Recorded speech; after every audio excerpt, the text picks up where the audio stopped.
కాపు ఉద్యమ నేత ముద్రగడ పద్మనాభం వైసీపీలో చేరికకు ముహూర్తం ఖరారైంది. ఈ నెల 14 మధ్యాహ్నం వైసీపీ కండువాను కప్పుకోనున్నారు. ముందుగా తూర్పు గోదావరి జిల్లా కిర్లంపూడి నుంచి తాడేపల్లికి ర్యాలీగా వెళ్లనున్నారు కాపు నేత. కొద్ది రోజుల నుంచి కాపు ఉద్యమ నేత ముద్రగడ పద్మనాభం చుట్టూ రాజకీయం తిరుగుతోంది. రాష్ట్రంలో కాపు ఓట్లను ఖాతాలో వేసుకునేందుకు పార్టీలు కూడా పోటీ పడ్డాయి. తమ పార్టీలోకి రావాలంటూ జనసేన, టీడీపీ నేతలు ఆహ్వానించారు. కొద్ది రోజుల క్రితం ముద్రగడ జనసేనలోకి వెళుతున్నట్లు కూడా ప్రకటించారు. అయితే చివరి నిమిషంలో తాను జనసేనలోకి వెళ్లడం లేదని క్లారిటీ ఇచ్చారు. ఆ తర్వాత వైసీపీ నేతలు జరిపిన చర్చల్లో పార్టీలో చేరేందుకు సుముఖత వ్యక్తం చేశారు. వెంటనే వైసీపీలో చేరుతున్నట్లు ప్రకటించారు. ముందస్తు ప్లాన్లో భాగంగానే ఈ నెల 14న వైసీపీ తీర్థం పుచ్చుకోనున్నారు ముద్రగడ. ఎలాంటి పదవులు ఆశించకుండా తాను, తన కుమారుడు గిరి వైసీపీలో చేరుతున్నట్లు ముద్రగడ పద్మనాభం వెల్లడించారు.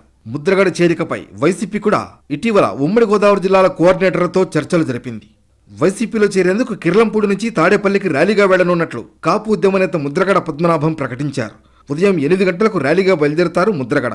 అవకాశాన్ని బట్టి ర్యాలీలో పాలు పంచుకోవడానికి రావాలని కార్యకర్తలు, అభిమానులకు పిలుపునిచ్చారు. కాగా ప్రయాణంలో కావలసిన ఆహారం ఎవరికి వారు వాహనంలో తెచ్చుకోవాలని సూచించారు.